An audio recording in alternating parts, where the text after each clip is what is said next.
میں نے یہ واقعہ پہلے بھی بیان کیا ہے کہ ایک بزرگ سے کسی نے پوچھا کہ شہداء دنیا سے جانے کے بعد اللہ تبارک و تعالی سے یہ دعا کیوں کرتے ہیں کہ پروردگار عالم انہیں دنیا میں پھر بھیجے؟ حضور علیہ الصلوۃ والسلام کی بھی دعا ہے، لوددت ان اقتل فی سبیل اللہ ثم احیا ثم اقتل ثم احیا ثم اقتل ثم احیا ثم اقتل۔ میں یہ چاہتا ہوں کہ مجھے اللہ کے راستے میں شہید کیا جائے، مجھے پھر زندہ کیا جائے، مجھے پھر شہید کیا جائے، مجھے پھر زندہ کیا جائے۔ بار بار شہادت اور دنیا میں آ کر پھر اللہ کے راستے میں شہادت کی تمنا حضور علیہ الصلوۃ والسلام نے بھی فرمائی۔ تو پوچھا کہ اس کی کیا وجہ ہے؟ تو آپ نے فرمایا کہ تم سورہ یوسف کی تلاوت کر لو۔ تو اس شخص نے سورہ یوسف کی تلاوت کی اور اپنے شیخ کے پاس دوبارہ آئے اور عقدہ حل نہ ہو سکا۔ تو انہوں نے فرمایا کہ کیا تم نے یہ نہیں پڑھا کہ جب یوسف علیہ السلام کو ان خواتین نے دیکھا تو ان کے حسن میں اس قدر مگن ہو گئیں کہ پھل کے بعد اپنے ہاتھوں کو کاٹ لیا اور انہیں اپنے ہاتھوں کے کٹنے کا احساس نہیں ہوا۔ فرمایا کہ اسی طرح جب کوئی شہید اللہ کے نام پر اپنی جان قربان کرتا ہے تو مرتے وقت اسے اللہ کا بلا حجاب دیدار نصیب ہوتا ہے۔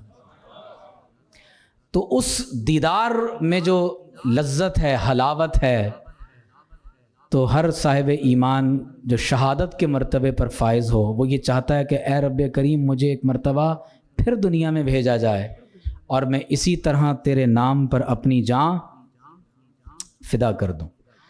تو حضرت سیدنا یوسف علیہ السلام کو جب ان خواتین نے دیکھا، اور میں اس پر پہلے بھی بات کر چکا ہوں کہ حضور علیہ الصلوۃ والسلام فرماتے ہیں کہ میری ملاقات جب یوسف علیہ السلام سے شب معراج میں ہوئی تو میں نے دیکھا کہ انہیں کائنات کا نصف حسن اللہ تبارک و تعالی کی طرف سے عطا کیا گیا۔ فرمایا فَإِذَا أَنَا بِيُوسُف اذا ہوا قد اعطی شطر الحسن، کائنات کا نصف حسن یوسف علیہ السلام کو عطا کیا گیا۔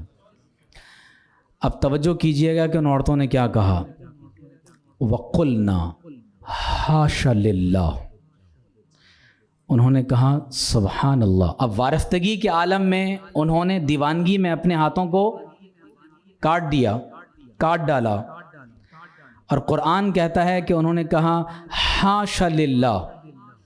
امام زجاج فرماتے ہیں کہ وَأَصْلُ الْكَلِمَةِ مِنَ الْحَاشِيَةِ، یہ جو حاشا للہ ہے نا، یہ لفظ حاشیہ سے مستفاد ہے۔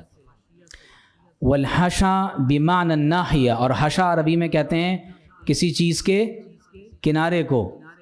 کنت فی حشا فلان، اس کا معنی ہوگا کہ میں فلاں کے پہلو میں اس کے کنارے پر تھا۔ تو جب ان عورتوں نے کہا حاشا للہ تو مراد یہ تھا کہ اللہ کا نام تو انہوں نے رب کے خوف سے لیا، اور حاشا کہہ کر وہ کہنا یہ چاہتی تھیں کہ حضرت یوسف علیہ السلام اس الزام سے بہت دور ہیں جو زلیخا نے ان پر لگایا ہے۔ سبحان اللہ۔ اور ایک معنی یہ ہے کہ انہوں نے اللہ کی بڑائی بیان کی اور کیا کہا، ما ھذا بشرا، یہ انسان نہیں ہے، ان ھذا الا ملک کریم، نہیں مگر یہ تو فرشتہ معلوم ہوتا ہے، یہ تو فرشتہ ہے۔ اب آپ غور کیجئے کہ یوسف علیہ السلام کو کائنات کا نصف حسن دیا گیا اور کائنات کا کل حسن محمد الرسول اللہ صلی اللہ علیہ وآلہ وسلم کو عطا کیا گیا۔ اور اس چہرہ مبارک کے بارے میں خود قرآن مجید میں اللہ نے فرمایا، قد نرا تقلب وجہک فی السماء۔ قد نرا کا معنی ہے کہ یہ ایک بار نہیں ہوا، بار بار ہوا ہے کہ یا رسول اللہ صلی اللہ علیہ وآلہ وسلم آپ کا اپنے چہرہ انور کو بار بار آسمان کی طرف اٹھانا، اللہ تعالیٰ آپ کے چہرہ مبارک کو دیکھ رہا ہے۔ قد نرا تقلب وجهک فی السماء. قد نرا اور پھر تقلب وجہ، ان دونوں میں اس بات پر دلیل ہے کہ حضور علیہ الصلاۃ والسلام بار بار اپنا چہرہ انور آسمان کی طرف اٹھاتے اور پروردگار عالم نے اس رویت کا ذکر بار بار فرمایا. قد نرا تقلب وجهک فی السماء. پھر آپ دیکھیں کہ ایک اور جگہ فرمایا وَاصْبِرْ نَفْسَكَ مَعَ الَّذِينَ يَدْعُونَ رَبَّهُمْ بِالْغَدَاةِ وَالْعَشِيِّ يُرِيدُونَ وَجْهَهُ، وہ اللہ کی رضا کے متلاشی. وَلَا تَعْدُ عَيْنَاكَ عَنْهُمْ، یا رسول اللہ صلی اللہ علیہ وآلہ وسلم آپ اپنے ان صحابہ سے اپنی نگاہ ناز کو مت ہٹائیے گا. حضور کی مبارک نگاہوں کا ذکر ہو رہا ہے. الم نشرح لک صدرک، جی الذی انقض ظہرک، یہاں پشت مبارک کا ذکر ہے، وہاں صدر مبارک کا، پشت مبارک کا. فإنک بأعیننا، اللہ فرماتا ہے یا رسول اللہ صلی اللہ علیہ وسلم آپ ہماری مبارک نگاہوں میں ہیں. اور خود صحابہ فرماتے ہیں کہ اللہ کی قسم، حضرت علی کا خود فرمان ہے، جب انہوں نے پورا حضور علیہ الصلاۃ والسلام کا حلیہ مبارک بیان کیا تو کیا فرماتے ہیں فَيَقُولُ نَاعِتُهُ لَمْ أَرَى مِثْلَهُ قَبْلَهُ وَلَا بَعْدَهُ، کہ میں نے حضور علیہ الصلاۃ والسلام کی مثل نہ حضور سے پہلے کسی کو دیکھا اور نہ حضور کے بعد کسی کو دیکھا. لیکن عموماً ایک بحث کی جاتی ہے کہ حضور نور ہیں یا بشر ہیں، اور ایک لوگوں کو استحالہ معلوم ہوتا ہے، محال معلوم ہوتا ہے کہ کوئی بشر ایسا ہو کہ اس میں نور بھی موجود ہو. تو نور ایک حسی ہوتا ہے، ایک مانوی ہوتا ہے. حسی نور کی ایک مثال یہ ہے کہ یہ روشنی آپ لوگوں پر، مجھ پر، سب پر آ رہی ہے. یہ سورج بھی ایک اللہ کا جلایا ہوا چراغ ہے، روشنی ہے، کائنات کو منور کر رہا ہے. ایک نور مانوی ہوتا ہے، ہدایت کا نور. حضور علیہ الصلاۃ والسلام خود دعا فرماتے ہیں، حدیث میں موجود ہے اور بڑی طویل حدیث ہے. اب یہ حضور علیہ الصلاۃ والسلام مسلم اور کئی احادیث میں یہ حدیث میں یہ دعا موجود ہے. حضور علیہ الصلاۃ والسلام دعا فرمائیں، یہ دعائے نور کہلاتی ہے.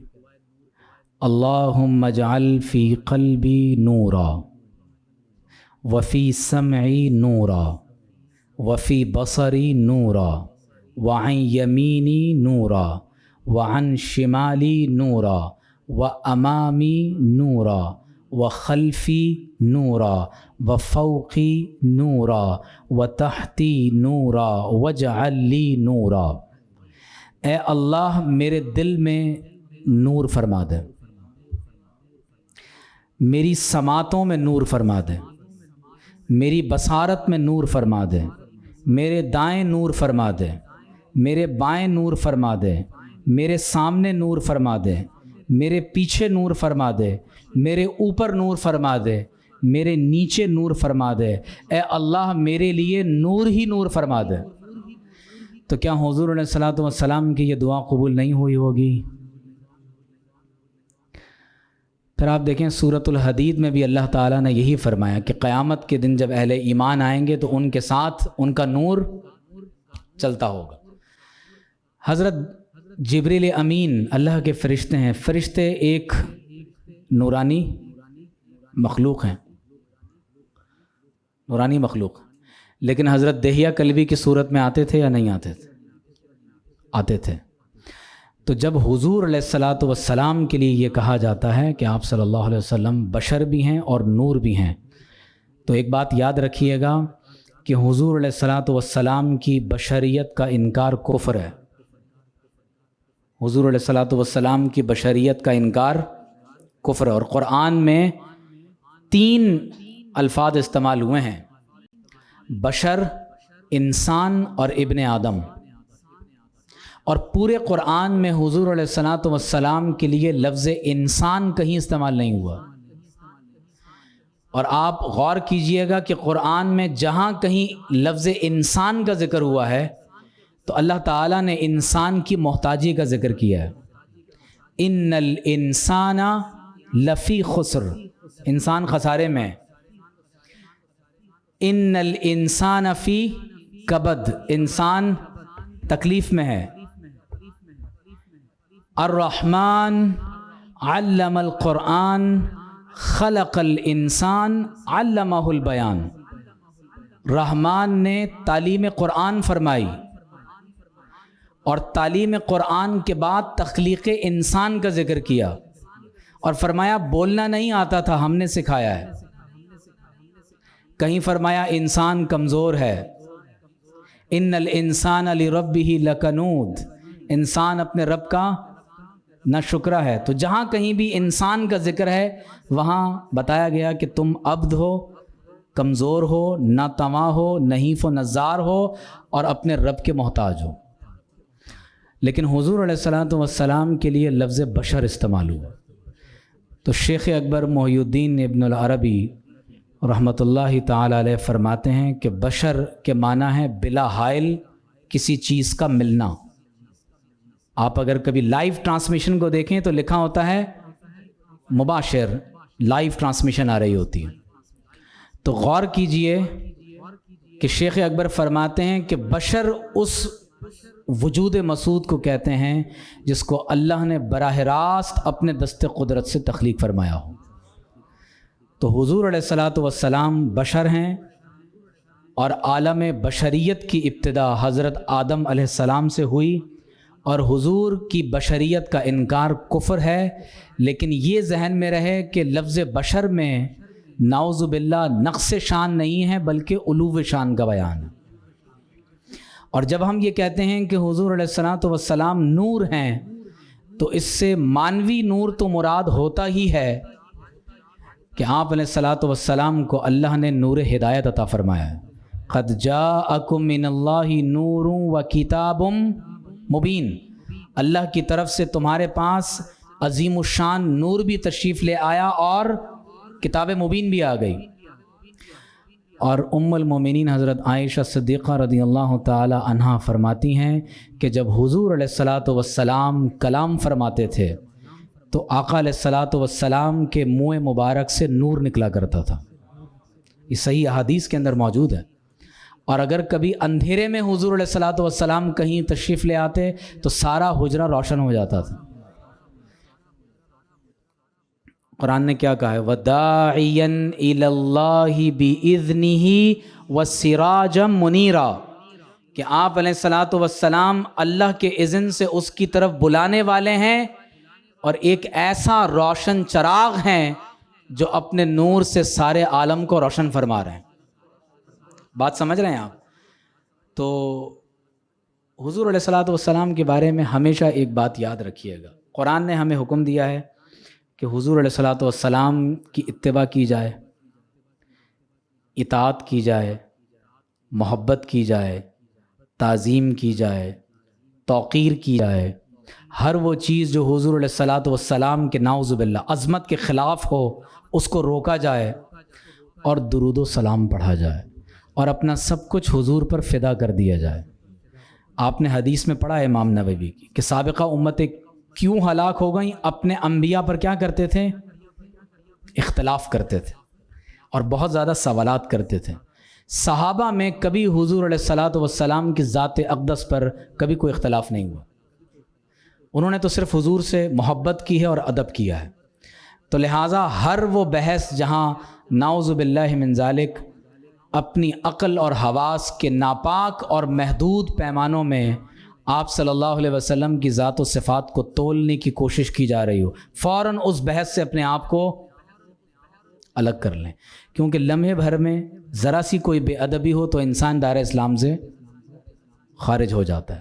اور یہ ایسی سخت بے ادبی ہے وَأَنْتُمْ لَا تَشْعُرُونَ، ایمان کے ضائع ہونے کا شعور بھی انسان کے پاس۔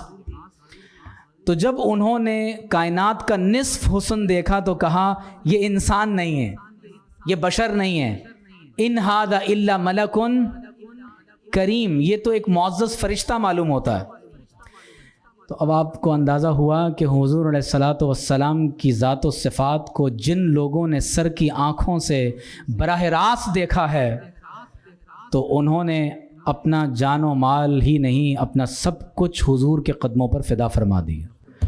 حضرت طلحہ بن عبید اللہ رضی اللہ تعالیٰ عنہ، غزوہ احد کا موقع ہے، اور حدیث میں یہ بات ذکر ہے کہ جب غزوہ احد کے موقع بڑے بڑے صحابہ کے قدم اکھڑ گئے، صرف چند صحابہ، حضرت ابو بکر صدیق رضی اللہ تعالیٰ عنہ فرماتے ہیں کہ میں سب سے پہلے حضور کی بارگاہ میں پہنچا، کیونکہ اتنا شدید حملہ تھا تو آپ علیہ الصلوۃ والسلام تنہا رہ گئے، اور ان میں ایک خاتون بھی ہیں جن کا نام حضرت سیدہ ام عمارہ رضی اللہ تعالیٰ عنہ، اور صحابہ خود کہتے ہیں حضور علیہ الصلوۃ والسلام نے فرمایا کہ حضرت ام عمارہ دشمن کی طرف سے آنے والے تیروں اور نیزوں کو اپنے جسم پر برداشت کر رہی تھیں۔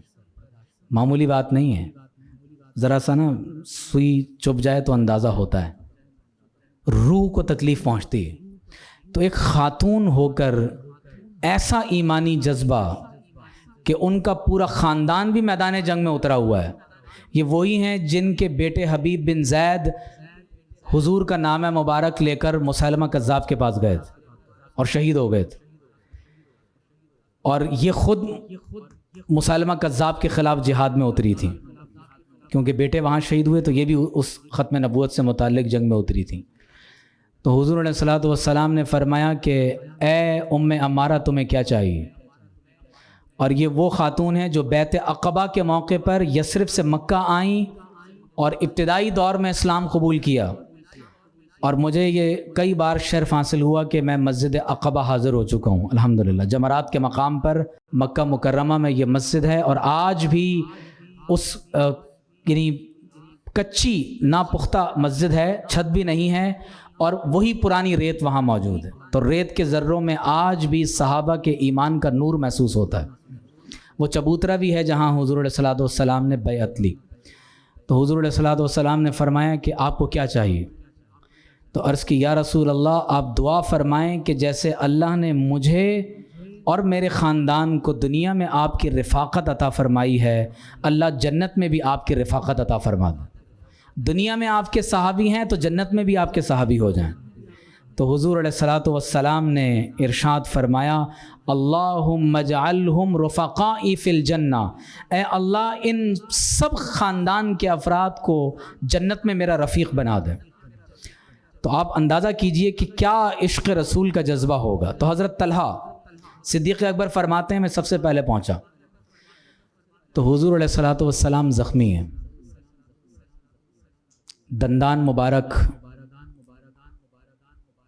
زخمی ہیں، خود مبارک کی کڑیاں گال مبارک میں، رخسار مبارک میں اندر آ گئیں۔ تو جو ہی صدیق اکبر حضور علیہ الصلوۃ والسلام کے پاس آگے بڑھے تو حضور نے فرمایا اپنے بھائی طلحہ کی طرف توجہ دو، اپنے بھائی طلحہ کی طرف توجہ دو، اپنے بھائی طلحہ کی طرف توجہ دو۔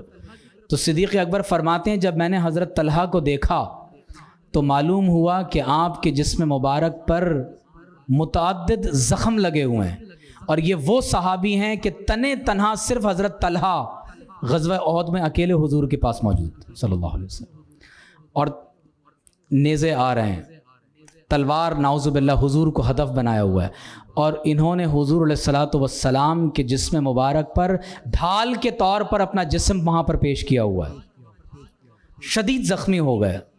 اور اس زخمی ہونے کی حالت میں دو صحابی ایسے ہیں کہ جنہیں نہایت ہی نازک ترین صورتحال میں حضور علیہ الصلوۃ والسلام کو اپنے مبارک کندھوں پر اٹھانے کا شرف حاصل ہوا ہے۔ ایک افضل البشر بعد الانبیاء سیدنا ابو بکر صدیق رضی اللہ تعالی عنہ، جو غار ثور پر حضور علیہ الصلوۃ والسلام کو اپنے ساتھ لے کر بالآخر کندھوں پر حضور علیہ الصلوۃ والسلام کو اٹھایا اور غار ثور تک لے گئے، اور جو پیچھے کھوجی آ رہے تھے ان کے ذہن نے کام کرنا چھوڑ دیا کہ پہاڑ کے اس حصے تک دو لوگوں کے قدم ہیں، اچانک یہ قدم ایک آدمی کے قدموں میں کیسے منتقل ہو گئے۔ ان کا ذہن یہ کام نہیں کر رہا تھا کہ یہ کیسے ممکن ہے کہ کوئی شخص اس طویل پہاڑ پر اپنے کندھوں پر اپنے محبوب کو اٹھا سکتا ہے۔ اور دوسرے حضرت طلحہ رضی اللہ تعالی عنہ کہ حضور علیہ الصلوۃ والسلام جب زخمی ہیں تو حضرت طلحہ رضی اللہ تعالی عنہ نے